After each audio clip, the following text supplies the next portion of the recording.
네, 오늘은 창세기 37장 2절부터 4절까지 말씀을 공부하겠습니다. 오늘 본문은 야곱의 족보를 소개한다고 하면서 요셉과 그의 형들과 있었던 일을 기록하고 있는데요.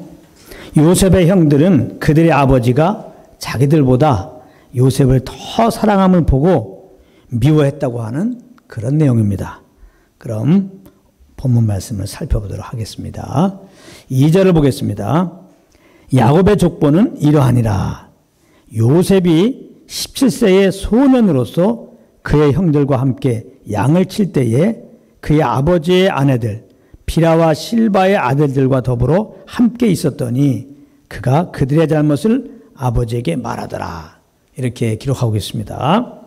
여기 2절은 야곱의 족보는 이러하니라 라고 시작하고 있는데요. 그런데 좀 이상한 게 지금까지 창세기를 공부해 오면서 누구의 족보다 하면은 그 다음에는 무슨 내용이 나오죠? 보통은 누가 어떤 여인과 결혼하여 누구를 낳고 누구는 어떤 여인과 결혼하여 누구를 낳았고 이런 식의 내용이 나왔죠. 36장에도 보면은 에서의 족보도 그랬습니다. 그런데 2절에 보면은 야곱의 족보는 이러하니라 해놓고서는 17세 때 요셉에게 있었던 일을 기록하고 있습니다. 그리고 요셉에 대한 이야기는 여기서 끝나는 게 아니에요. 그 이후 창세기 50장까지 보면 다 요셉에 대한 내용입니다. 그리고 일반적으로 족보를 기록하던 방식으로 야곱의 족보를 기록한 것은 창세기 46장 8절부터 27절에 걸쳐서 잠깐 나옵니다. 그렇다면 야곱의 족보를 소개한다고 하면서 요셉의 생애를 소개하고 있는 것에는 분명한 이유가 있는 것입니다. 그래서 그 이유를 좀 알아봐야 되겠는데요. 지난주에도 말씀드렸다시피 에서의 족보는 하나님의 언약 밖에 있는 족보이고 야곱의 족보는 하나님의 언약을 이어갈 족보인데요. 그런데 이 야곱의 족보는 에서의 족보와 달리 요셉 한 사람의 일대기를 다루고 있다는 것은 그만큼 요셉이 야곱에게 의미 있는 존재가 된다는 거예요. 그것이 뭐냐? 아주 중요한 사실인데요. 아주 중요한 사실입니다. 하나님께서 이삭을 통하여 야곱을 축복하셨는데요. 야곱을 축복하신 그 축복이 야곱 때가 아니라 요셉 때에 이루어졌다는 것입니다. 그럼 이삭이 야곱을 어떻게 축복했었는지 그 내용을 한번 살펴보겠습니다. 창세기 27장 29절입니다. 잘 들어보세요. 만민이 너를 섬기고 열국이 내게 굴복하리니 내가 형제들의 주가 되고 내 어머니의 아들들이 내게 굴복하며 너를 저주하는 자는 저주를 받고 너를 축복하는 자는 복을 받기를 원하노라. 이렇게 축복했어요. 여기 보면은 만민이 너를 섬기고 열국이 내게 굴복하리니 내가 형제들의 주가 되고 내 어머니의 아들들이 내게 굴복하며 그랬습니다. 그러나 야곱의 생애를 아무리 둘러봐도 야곱에게 이런 일들은 일어나지 않았습니다. 만민이 야곱을 섬긴 적이 없고 열국이 야곱에게 굴복한 적이 없습니다. 그리고 야곱이 형제들의 주가 된다고 했고 내 어머니의 아들들이 내게 굴복한다고 그랬는데 이것은 야곱에게는 해당되지 않는 말이 되는 것입니다. 왜냐하면 야곱에게는 형제가 에서 딱 한 명밖에 없기 때문에 그래요. 그래서 내 형제들, 내 어머니의 아들들이라고 이렇게 복수로 말씀하신 것은 야곱에게는 해당되지 않는 말인 것입니다. 그런데 놀라운 것은 야곱이 받은 이 축복이 요셉 때 성취되었다는 사실입니다. 그렇지 않습니까? 후에 요셉이 애굽의 총리가 되었을 때 주변국들이 흉년이 들어서 죽게 되니까 먹을 것을 좀 얻으려고 요셉을 섬겼죠. 그리고 요셉의 형제들 역시 요셉에게 무릎을 꿇은 것을 우리는 다 알고 있습니다. 그러니까 요셉은 야곱이 이삭으로부터 받은 그 축복을 성취한 자로 하나님께서 세우신 것입니다. 그리고 이것은 구속사적으로 볼 때는 무엇을 말해주고 있는 것이냐? 요셉은 바로 언약의 성취자 되시는 예수님의 예표로 등장한 것입니다. 할렐루야!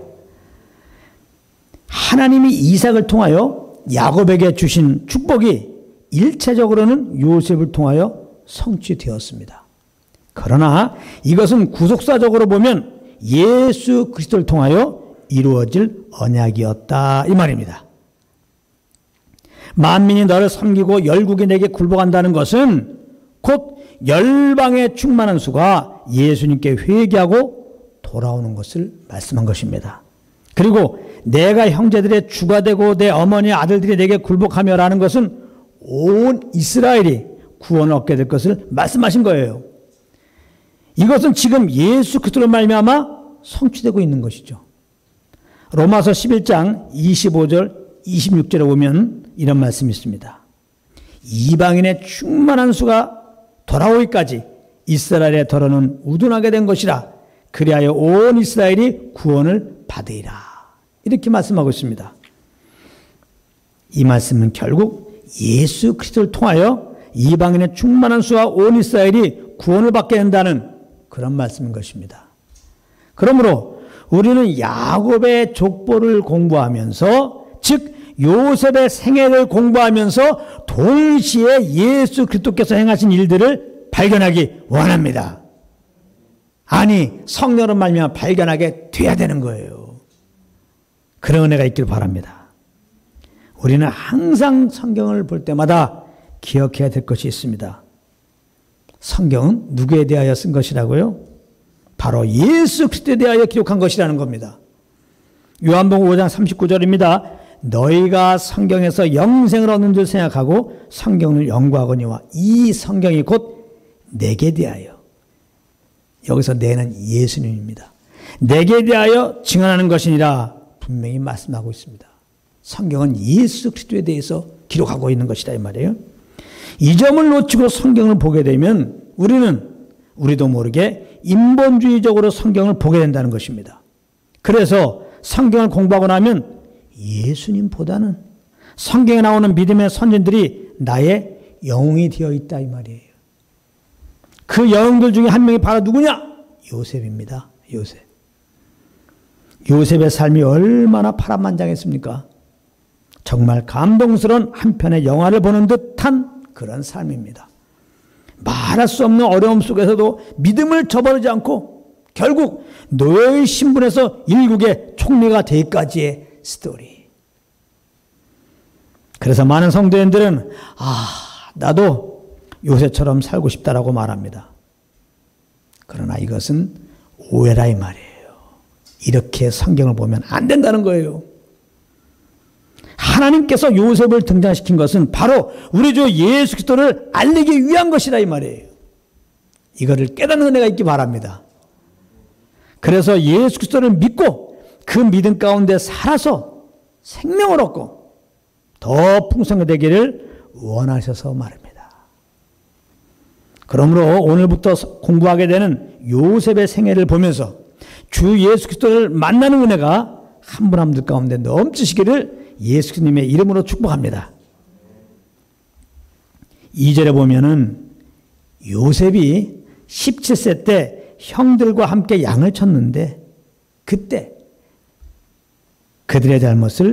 형들의 잘못을 아버지에게 말했다는 것입니다.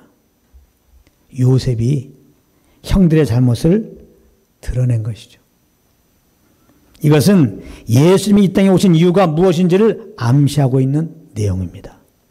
예수님은 마태복음 5장 17절에서 이런 말씀을 하셨습니다. 내가 이 땅에 왜 왔는지 분명히 말씀하고 있습니다. 내가 율법이나 선지자를 폐하러 온 줄로 생각하지 말라. 폐하러 온 것이 아니요 완전하게 하려 함이라 그랬어요. 여기 보면 예수님은 율법을 폐하러 온 것이 아니고 완전하게 하려고 오셨다는 겁니다. 완전하게. 그럼 율법의 역할이 무엇이라고 그랬습니까? 그것은 죄를 깨닫게 하는 것이라 그랬습니다. 로마서 3장 20절입니다. 그러므로 율법의 행위로 그의 앞에 의롭다 하심을 얻을 육체가 없나니 율법으로는 죄를 깨달음이니라 그랬어요. 예수님은 바로 죄를 깨닫게 하기 위해서 오셨다는 것입니다. 사람들이 죄를 깨달아야 구원의 예수님께 나을 것이기 때문에 그렇습니다. 그래서 예수님은 요셉이 형들의 죄를 드러낸 것처럼 이 땅에 오셔서 먼저 하신 일이 우리들의 죄 있음을 드러내시는 일이었다 이 말입니다. 예수님은 마태복음 5장 27절 28절에서 이런 말씀을 하셨어요. 잘 들어보시기 바랍니다. 또 간음하지 말라 하였다는 것을 너희가 들었으나 나는 너에게 이르노니 음욕을 품고 여자를 보는 자마다 마음에 이미 간음하였느니라. 이렇게 말씀하셨어요. 10계명의 제7계명이 간음하지 말라는 명령이죠. 그러니까 어떤 사람들은 이 계명을 듣고 나는 간음한 적이 없어. 그러니까 나는 의로운 자야. 이렇게 생각을 한다는 겁니다. 또 어떤 사람은 자기 스스로 의롭게 되겠다고 하면서 간음을 하지 않으려고 노력하고 있다는 거예요. 그런 자들에게 예수님은 무엇이 간음인지 분명하게 말씀하고 있는 것입니다. 음욕을 품고 여자를 보는 자마다 이미 간음한 것이라는 겁니다. 그렇다면 음욕을 품고 여자를 보지 않은 자가 세상에 어디 있습니까? 한 명도 없습니다. 그러니까 이게 무슨 말입니까? 모든 사람들아 너희는 죄인들이다. 이 말을 지금 예수님이 하고 있는 거예요. 그러니까 회개하고 나를 믿으라. 그래야 구원 얻는다는 말씀을 지금 하고 계신 거예요. 또 이 말도 잘못 알아가지고 음욕을 품고 여자를 보는 자마다 이미 간음이라고 했습니다, 여러분. 그러니까 이제부터는 여러분들 여자를 보고 음욕을 품지 마십시오. 이렇게 말씀을 전하면 넌센스가 되는 겁니다. 그렇게 전하는 그 사람부터 죄 가운데 빠져 살 수밖에 없는 거예요. 우리의 연약함이라고 하는 것은 하나님의 계명을 받으면요 오히려 그 계명을 더 어기려고 하는 그런 죄성이 우리 안에 있는 거죠. 그래서 결국은 우리가 계명을 받으면 계명을 따라 살려가면 반드시 그 계명을 어기게 돼 있어요. 아시겠어요? 굉장히 중요한 말씀하고 있습니다. 아주 굉장히 중요한 말씀하고 있어요.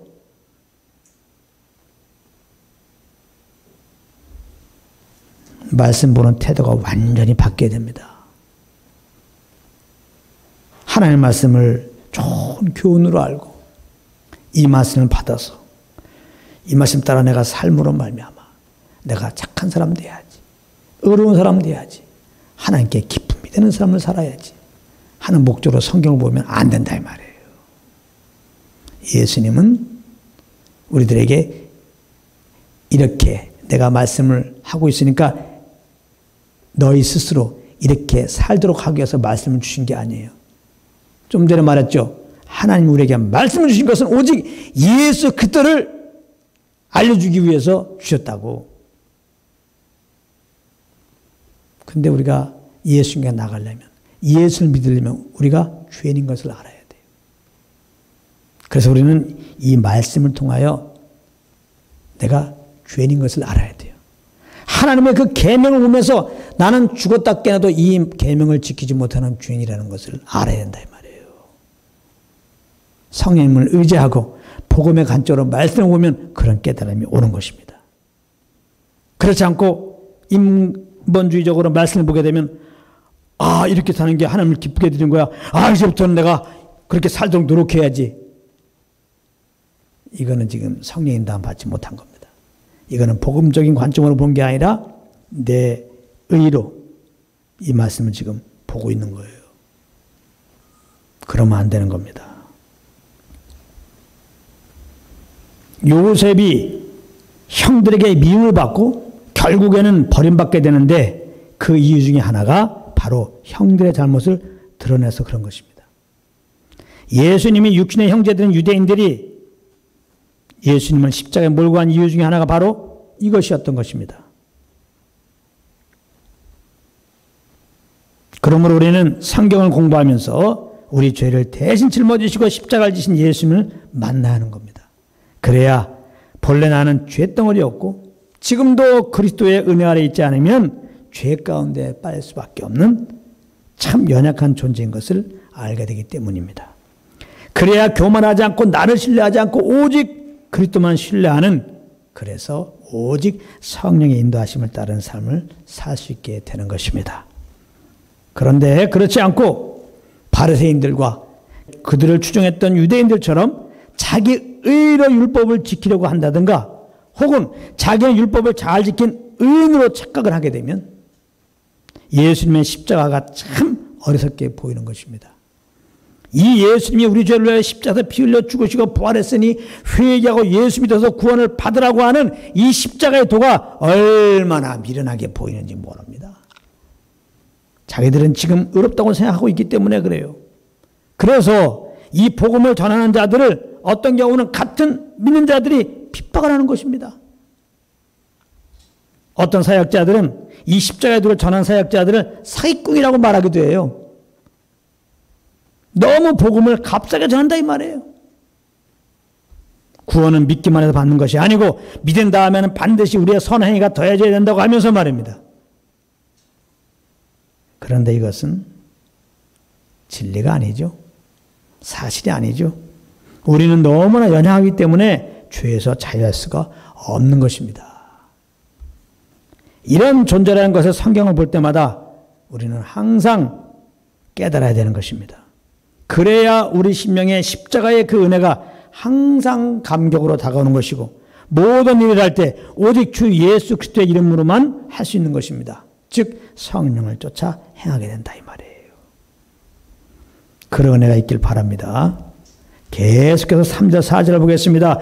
요셉은 노년에 얻은 아들이므로 이스라엘의 여러 아들보다 그를 더 사랑함으로 그를 위하여 채색 옷을 지었더니 그의 형들이 아버지가 형들보다 그를 더 사랑함을 보고 그를 미워하여 그에게 편안하게 말할 수 없었더라. 이렇게 기록하고 있어요. 3절 4절은 한마디로 아버지가 요셉을 너무나 사랑해서 형들이 요셉을 미워했다는 거예요. 이건 역시 예수님이 하나님의 사랑을 받고 있는 하나님의 아들이심을 시기해서 당시 종교인들과 그들을 추종한 유대인들이 예수님을 미워한 것을 암시하고 있는 내용입니다. 요셉의 형들의 마음속에는 자신들이 동생 요셉보다 낫다는 마음이 있었던 거예요. 그러므로 하나님의 사랑을 받아도 요셉보다는 자신들이 더 받아야 된다는 생각을 가지고 있었던 것이죠. 그런데 아버지가 요셉을 더 사랑하는 겁니다. 채색옷도 지어 입히고 말입니다.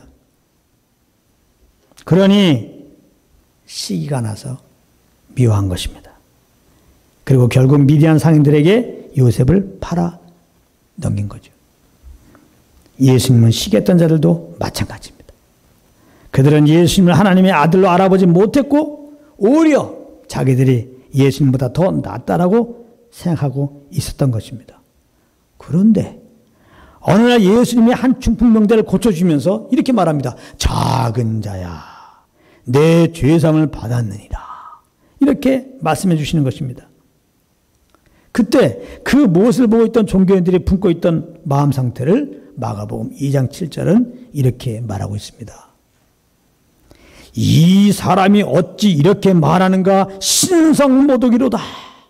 오직 하나님 한 분 외에는 누가 능히 죄를 사하겠느냐. 이런 마음을 품은 거예요. 이들이 품었던 생각을 보면은 언뜻 하나님 한 분만을 참 존경하고 있는 것 같습니다. 그러나 실상 이들은 예수님이 한 중풍병자를 고쳐주고 그러므로 많은 사람들이 자기들보다 예수님을 귀히 여기는 것을 보고 예수님을 시기하고 있었던 것입니다. 즉 하나님을 미워하고 있었다는 거예요. 요셉의 형들이 요셉을 미워한 것은 곧 누굴 미워하는 거예요? 그들의 아버지 야곱을 미워한 것입니다. 이것은 무엇을 말해줍니까? 우리는 이런 생각을 할 때가 있어요. 하나님이 특별히 나를 사랑하시오. 하나님이 특별히 나에게 이런 은혜를 주셨어. 이런 은사를 주셨어. 그런데 이것이 조금 지나치면 자칫 이제 내가 다른 사람들보다 더 나은 자라는 착각을 갈 수가 있다는 것입니다. 이 마음을 정말 조심해야 돼요. 그렇게 되면 이 마음이 무엇으로 나타나느냐?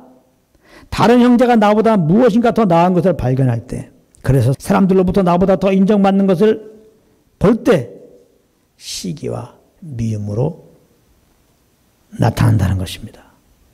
그런데 알아야 할 것이 있습니다. 그 미움은 사실은 예수님을 미워하고 있는 것이라는 사실입니다.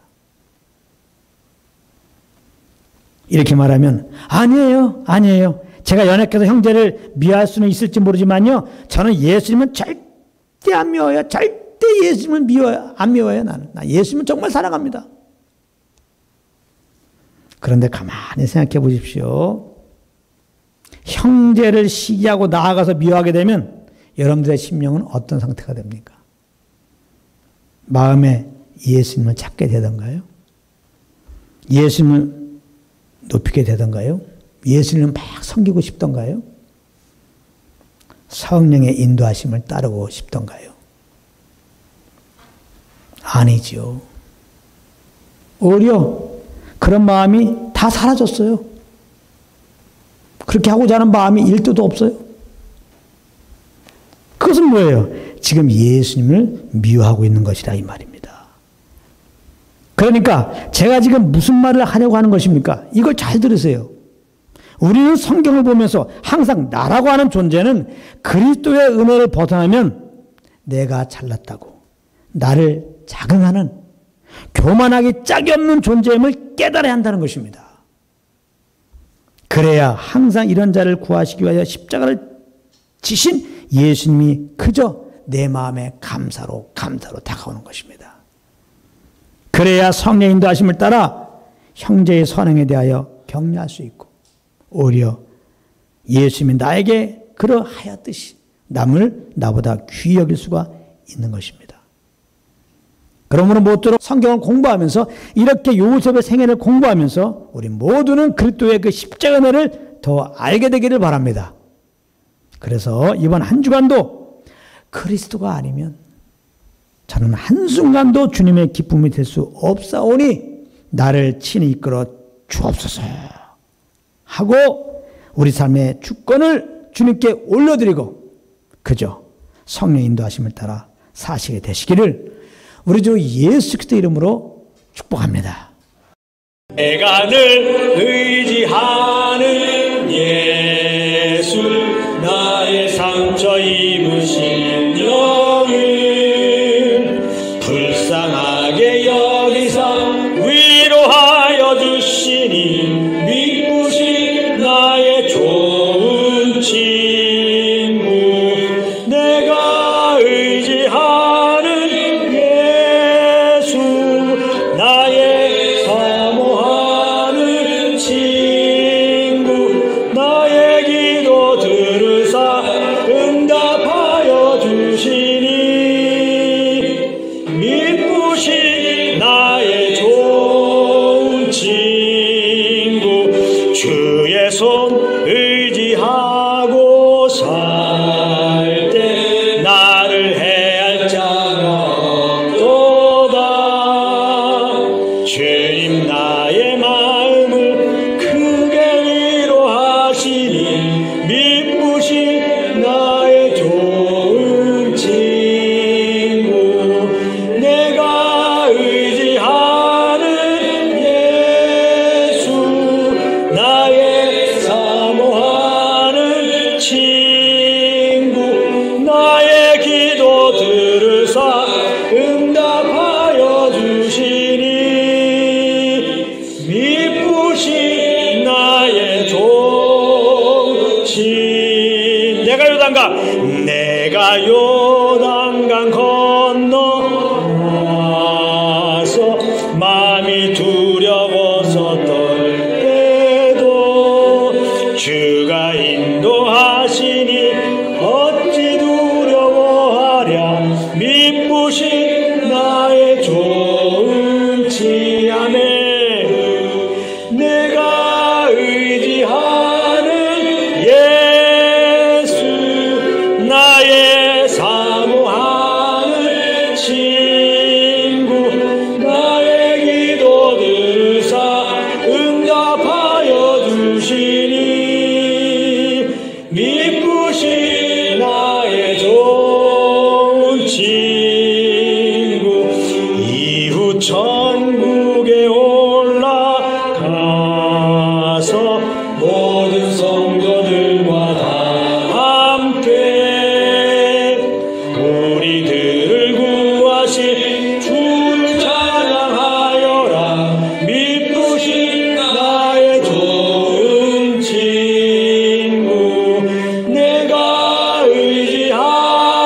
주시니 미쁘신 나의 존치.